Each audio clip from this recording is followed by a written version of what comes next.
নমস্কার সকল গল্পপ্রেমী ও সাহিত্যপ্রেমী শ্রোতা বন্ধুদের আমার অনেক স্বাগত। আমার আজকের নিবেদন কথাশিল্পী শরৎচন্দ্র চট্টোপাধ্যায়ের বাল্যকালের গল্প লালু। এই গল্পটি আমার অত্যন্ত ভালো লাগা একটি গল্প। যে সমস্ত শ্রোতা বন্ধু এই গল্পটি শুনছেন তাদেরও নিশ্চয়ই এই গল্পটি অত্যন্ত ভালো লাগার গল্প। চলুন আমরা সবাই একসাথে বসে আমাদের ভালো লাগাটা আরও একবার উপভোগ করে নেওয়া যাক। আজকের অংশ লালু ও গুরুদেব। ছেলেবেলায় আমার এক বন্ধু ছিল, তার নাম লালু। অর্ধ শতাব্দী পূর্বে, অর্থাৎ সে এতকাল পূর্বে যে তোমরা ঠিকমতো ধারণা করতে পারবে না। আমরা একটি ছোট বাংলা স্কুলের এক ক্লাসে পড়তাম। আমাদের বয়স তখন 10-11। মানুষকে ভয় দেখাবার, জব্দ করবার কত কৌশলই যে তার মাথায় ছিল তার ঠিকানা নেই। ওর মাকে রবারের সাপ দেখিয়ে একবার এমন বিপদে ফেলেছিল যে তিনি পা মচকে প্রায় 7-8 দিন খুঁড়িয়ে চলেছিলেন। তিনি রাগ করে বললেন ওর একজন মাস্টার ঠিক করে দিতে হবে। সন্ধ্যাবেলায় এসে পড়াতে বসবেন, ও আর উপদ্রব করবার সময় পাবে না। শুনে লালুর বাবা বললেন, না, তার নিজের কখনো মাস্টার ছিল না। নিজের চেষ্টায় অনেক দুঃখ সয়ে লেখাপড়া করে এমন একজন বড় উকিল, এখন তিনি একজন বড় উকিল। ইচ্ছে ছিল ছেলেও যেন তেমনি করেই বিদ্যা লাভ করে। কিন্তু শর্ত হলো এই যে, যেবার লালু ক্লাসে পরীক্ষায় প্রথম না হতে পারবে তখন থেকে থাকবে ওর বাড়িতে পড়ানোর টিউটার। সে যাত্রা লালু পরিত্রাণ পেলে, কিন্তু মনে মনে রইল ও মার পরে চোটে। কারণ উনি তার ঘাড়ে মাস্টার চাপানোর চেষ্টায় ছিলেন। সে জানতো বাড়িতে মাস্টার ডেকে আনা আর পুলিশ ডেকে আনা সমান। লালুর বাপ ধনী গৃহস্থ, বছর কয়েক হলো পুরনো বাড়ি ভেঙে তেতলা বাড়ি করেছেন। সেই অবধি লালুর মায়ের আশা গুরুদেবকে এ বাড়িতে এনে তাঁর পায়ের ধুলো নেন। কিন্তু তিনি বৃদ্ধ, ফরিদপুর থেকে এতদূরে আসতে রাজি হন না। কিন্তু এইবার সেই সুযোগ ঘটেছে। স্মৃতিরত্ন সূর্যগ্রহণ উপলক্ষে কাশী এসেছেন। সেখান থেকে লিখে পাঠিয়েছেন ফেরবার পথে নন্দরানীকে আশীর্বাদ করে যাবেন। লালুর মার আনন্দ ধরে না, উদ্যোগ আয়োজনে ব্যস্ত। এতদিনে মনস্কামনা সিদ্ধ হবে, গুরুদেবের পায়ের ধুলো পড়বে, বাড়িটা পবিত্র হয়ে যাবে। নিচের বড় ঘরটা থেকে আসবাবপত্র সরানো হলো, নতুন ফিতের খাট, নতুন শয্যা তৈরি হয়ে এলো। গুরুদেব শোবেন। এই ঘরেরই এক কোণে তার পূজা আহ্নিকের জায়গা হলো, কারণ তেতুলার ঠাকুর ঘরে উঠতে নামতে তার কষ্ট। দিন কয়েক পরে গুরুদেব এসে উপস্থিত হলেন। কিন্তু কি দুর্যোগ! আকাশ ছেয়ে কালো মেঘের ঘটা, যেমন ঝড় তেমনই বৃষ্টি, তার আর বিরাম নেই। এদিকে মিষ্টান্নাদি তৈরি করতে, ফলমূল সাজাতে লালুর মা নিঃশ্বাস নেবার সময় পান না। তারই মধ্যে স্বহস্তে ঝেড়ে ঝুড়ে মশারি গুঁজে দিয়ে বিছানা করে গেলেন। নানা কথাবার্তায় রাত হয়ে গেল। পথশ্রমে ক্লান্ত গুরুদেব আহারাদি সেরে শয্যা গ্রহণ করলেন।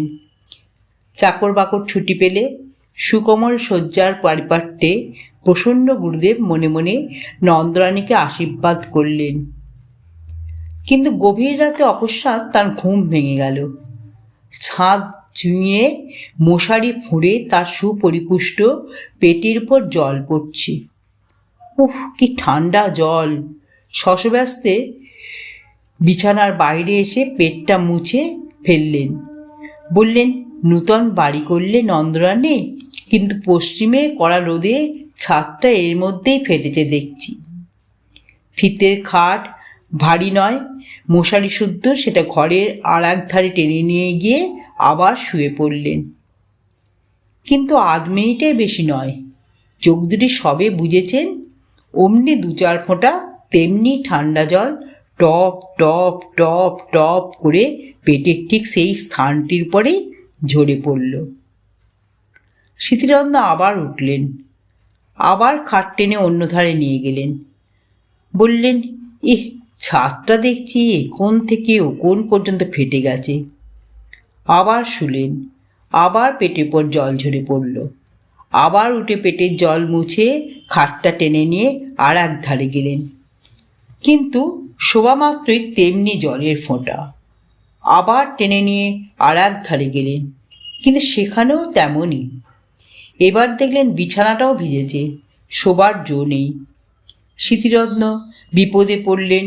বুড়ো মানুষ, অজানা জায়গায় দোর খুলে বাইরে যেতেও ভয় করে, আবার থাকাও বিপজ্জনক। কি জানি ফাটা ছাদ ভেঙে হঠাৎ মাথায় যদি পড়ে।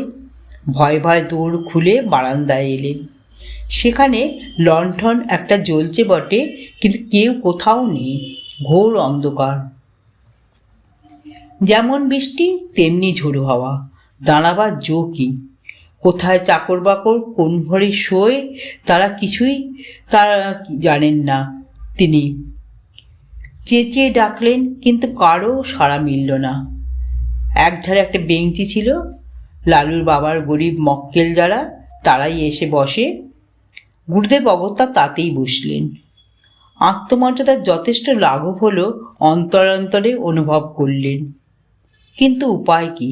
উত্তরে বাতাসে বৃষ্টির ছাঁটের আমেজ রয়েছে, শীতে গা শিরশির করে। কোঁচার ফোঁটটা গায়ে জড়িয়ে নিয়ে পা দুটি যথাসম্ভব উপরে তুলে যথাসম্ভব আরাম পাওয়ার আয়োজন করে নিলেন। নানাবিধ শান্তি ও দুর্বিপাকে দেহ অবশ, মন তিক্ত, ঘুমে চোখের পাতা ভারাতুর। অনভ্যস্ত গুরুভোজন ও রাত্রি জাগরণে 2-1 অম্ল উদ্গারের আভাস দিলে। উদ্বেগের অবধি রইল না। হঠাৎ এমনই সময় অভাবনীয় নূতন উপদ্রব। পশ্চিমের বড় বড় মশা 2 কানের পাশে এক গান জুড়ে দিলে। চোখের পাতা প্রথমে সাড়া দিতে চায় না, কিন্তু মন শঙ্কায় পরিপূর্ণ হয়ে গেল। কি জানি এরা সংখ্যায় কত? মাত্র মিনিট 2 অনিশ্চিত নিশ্চিত হলো। গুরুদেব বুঝলেন সংখ্যায় এরা অগণিত। সে বাহিনীকে উপেক্ষা করে বিশ্বের এমন বীর পুরুষ কেউ নেই। যেমন তার জ্বলুনি, তেমন তার চুলকুনি। স্মৃতিরত্ন দ্রুত স্থান ত্যাগ করলেন, কিন্তু তারা সঙ্গ নিলে। ঘরের মধ্যে জলের জন্য যেমন, ঘরে বাইরে মশার জন্য তেমন। হাত পায়ের নিরন্তর আক্ষেপে, গামছার সঘন সঞ্চালনে কিছুতেই তাদের আক্রমণ প্রতিহত করা যায় না। স্মৃতিরত্ন এপাশ থেকে ওপাশে ছুটে বেড়াতে লাগলেন। শীতের মধ্যেও তার গায়ে ঘাম দিলে। ইচ্ছে হলো ডাক ছেড়ে চেঁচান, কিন্তু নিতান্ত বালকোচিত হবে ভেবে বিরত রইলেন। কল্পনায় দেখলেন নন্দরানী সুকোমল শয্যায় মশারির মধ্যে আরামে নিদ্রিত। বাড়ির যে যেখানে আছে পরম নিশ্চিন্তে সুপ্ত। শুধু তাঁর ছুটোছুটিরই বিরাম নেই। কোথাকার ঘড়িতে 4টা বাজল। বললেন, কামড়া বেটারা, যত পারিস কামড়া, আমি আর পারিনি। বলেই বারান্দার একটা কোণে পিঠের দিকটা যতটা সম্ভব বাঁচিয়ে ঠেস দিয়ে বসে পড়লেন। বললেন, সকাল পর্যন্ত যদি প্রাণটা থাকে তো এর দুর্ভাগা দেশে আর না। যে গাড়ি প্রথমে পাবো সেই গাড়িতে দেশে পালাবো। কেন যে এখানে আসতে মন চাইতো না তার হেতু বোঝা গেল। দেখতে দেখতে সর্বসন্তহর নিদ্রায় তার সারা রাত্রির সকল দুঃখ মুছে দিলে। স্মৃতিরত্ন অচেতন প্রায় ঘুমিয়ে পড়লেন। এদিকে নন্দরানী ভোর না হতেই উঠেছেন। গুরুদেবের পরিচর্যায় লাগতে হবে। রাত্রে গুরুদেব জলযোগ মাত্র করেছেন, যদিচ তা গুরুতর, তবু মনের মধ্যে ক্ষোভ ছিল। খাওয়া তেমন ভালো হয় নাই। আজ দিনের বেলা নানা উপাচারে তা ভরিয়ে তুলতে হবে। নিচে নেমে এলেন, দেখেন দোর খোলা।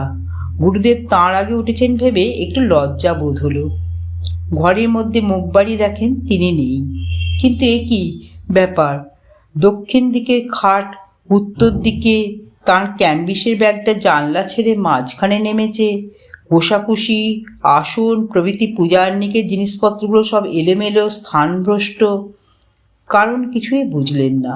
বাইরে এসে চাকরদের ডাকলেন, তারা কেউ তখনও ওঠেনি। তবে একলা গুরুদেব গেলেন কোথায়? হঠাৎ দৃষ্টি পড়ল, ওটা কি? এক কোণে আলো অন্ধকারে মানুষের মতন কি একটা বসে না? সাহসে ভর করে একটু কাছে গিয়ে ঝুঁকে দেখেন তাঁর গুরুদেব। অবক্ত আশঙ্কায় চেঁচিয়ে উঠলেন, ঠাকুরমশাই, ঠাকুরমশাই! ঘুম ভেঙে স্মৃতিরঞ্জন চোখ মেলে চাইলেন, তারপরে ধীরে ধীরে সোজা হয়ে বসলেন। নন্দরানী ভয়ে, ভাবনায়, লজ্জায় কেঁদে ফেলে জিজ্ঞাসা করলেন, ঠাকুরমশাই, আপনি এখানে কেন? স্মৃতিরঞ্জন উঠে দাঁড়িয়ে বললেন, সারা রাত দুঃখের আর পারছিল না যে মা। কেন বাবা? নূতন বাড়ি করেছে বটে মা, কিন্তু ছাদ কোথাও আর আস্ত নেই। সারা রাতের বৃষ্টি বাদল বাইরে তো পড়েনি, পড়েছে আমার গায়ের উপর। খাট টেনে যেখানে নিয়ে যাই সেইখানেই পড়ে জল। পাছে ছাদ ভেঙে মাথায় পড়ে, পালিয়ে এলাম বাইরে। কিন্তু তাতেও কি রক্ষা আছে মা? পঙ্গপালের মতো ডাঁশ মশা ঝাঁকে ঝাঁকে সমস্ত রাত্রি যেন ছুপলে খেয়েছে। এধার থেকে ছুটে ওধারে যাই, আবার ওধার থেকে ছুটে এধারে আসি। গায়ের অর্ধেক রক্ত বোধ করি আর নেই মা। বহু প্রয়াস, বহু সাধ্য সাধনায় ঘরে আনা বৃদ্ধ গুরুদেবের অবস্থা দেখে নন্দরানীর দু চোখ অশ্রু সজল হয়ে উঠল। বললেন, কিন্তু বাবা, বাড়িটা যে তেতলা, আপনার ঘরের পর আরও যে দুটো ঘর আছে, বৃষ্টির জল তিনটে ছাদ পড়ে নামবে কি করে? কিন্তু বলতে বলতে তার সহসা মনে হলো, এ হয়তো ওই শয়তান লালুর কোনো রকম শয়তানি বুদ্ধি। ছুটে গিয়ে বিছানা হাতড়ে দেখেন মাঝখানের চাদর অনেকটা ভিজে এবং মশারি বেয়ে ফোঁটা ফোঁটা জল পড়ছে। তাড়াতাড়ি নামিয়ে নিয়ে দেখতে গেলেন ন্যাংরায় বাঁধা এক চাঙড় বরফ। সবটা গলেনি, তখনও এক টুকরো বাকি আছে। পাগলের মতো ছুটে বাইরে গিয়ে চাকরদের যাকে সুমুখে পেলেন চেঁচিয়ে হুকুম দিলেন, হারামজাদা লেলো কোথায়? কাজকর্ম চুলোয় যাক গিয়ে, বজ্জাতটাকে যেখানে পাবি মারতে মারতে ধরে আন। লালুর বাবা সেই মাত্র নিচে নামছিলেন।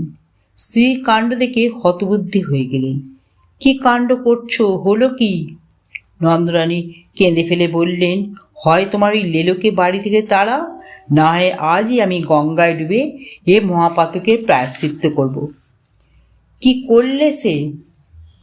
বিনা দোষে গুরুদেবের দশা কি করেছে চোখে দেখো সে। তখন সবাই গেলেন ঘরে। নন্দরানী সব বললেন, সব দেখালেন। স্বামীকে বললেন, এ দোষী ছেলেকে নিয়ে ঘর করব কি করে তুমি বলো? গুরুদেব ব্যাপারটা সমস্ত বুঝলেন। নিজের নির্বুদ্ধিতায় বৃদ্ধ হাহা করে হেসে ফেললেন। লালুর বাবা আর একদিকে মুখ ফিরিয়ে দাঁড়িয়ে রইলেন। চাকররা এসে বললে, লালুবাবু কোঠি মে নেই হ্যাঁ। আর একজন এসে জানালো, সে মাসিমার বাড়িতে বসে খাবার খাচ্ছে। মাসিমা তাকে আসতে দিলেন না। মাসিমা মানে নন্দর ছোট বোন। তার স্বামীও উকিল, সে অন্য পাড়ায় থাকে। এরপরে লালু দিন 15 আর এ বাড়ির ত্রিসীমানায় পা দিলে না। লালু ও গুরুদেবের অংশটি আজ এখানেই সমাপ্ত হলো। যদি শ্রোতা বন্ধুদের আমার গল্প পাঠ ভালো লেগে থাকে, তাহলে একটা আমার লাইক দিয়ে আমার চ্যানেলটিকে সাবস্ক্রাইব করে দিয়ে পাশে থাকা বেল আইকনটি প্রেস করে দিয়ে অল করে দেবেন। তাহলে যখনই আমি নিত্য নতুন গল্প আপলোড করব আপনারা পেয়ে যাবেন। আপনারা সবাই খুব ভালো থাকবেন। নমস্কার।